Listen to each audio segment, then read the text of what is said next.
చూస్తుంటేనే కూర నోరు ఊరిపోతుంది కదండి.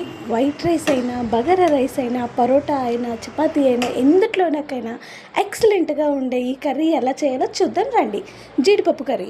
యాక్చువల్లీ ఫ్యూ డేస్ బ్యాక్ నేను మా హస్బెండ్కి పచ్చి జీడిపప్పుతోటి ఒక ఎనర్జెటిక్ కర్రీ చేసి పెట్టాను. కానీ అది వద్దు, ఈసారి డిఫరెంట్ స్టైల్లో చేయమంటే ఇలా ట్రై చేశాను, రెస్టారెంట్ స్టైల్లో.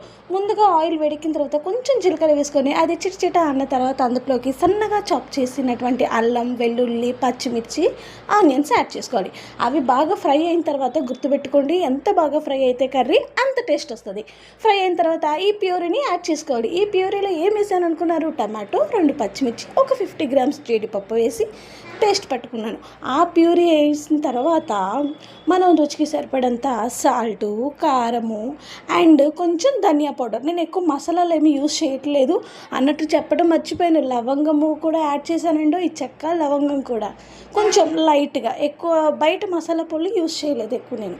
సో ఆ పేస్ట్ అంటే దగ్గరికి అయ్యి ఆయిల్ పైకి వచ్చేంత వరకు వేగిన తర్వాత మనం కడిగి శుభ్రం చేసి పెట్టుకున్న పచ్చి జీడిపప్పుని యాడ్ చేసుకోవాలి.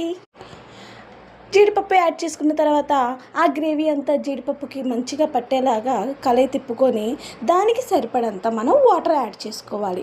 మనం గ్రేవీ ఎంత కావాలనుకుంటే అంత వాటర్ యాడ్ చేసుకోవచ్చు. స్పైసీనెస్ కూడా ఇక్కడే చూసుకోవాలి మనం, తర్వాత యాడ్ చేసుకుంటే బాగోదు.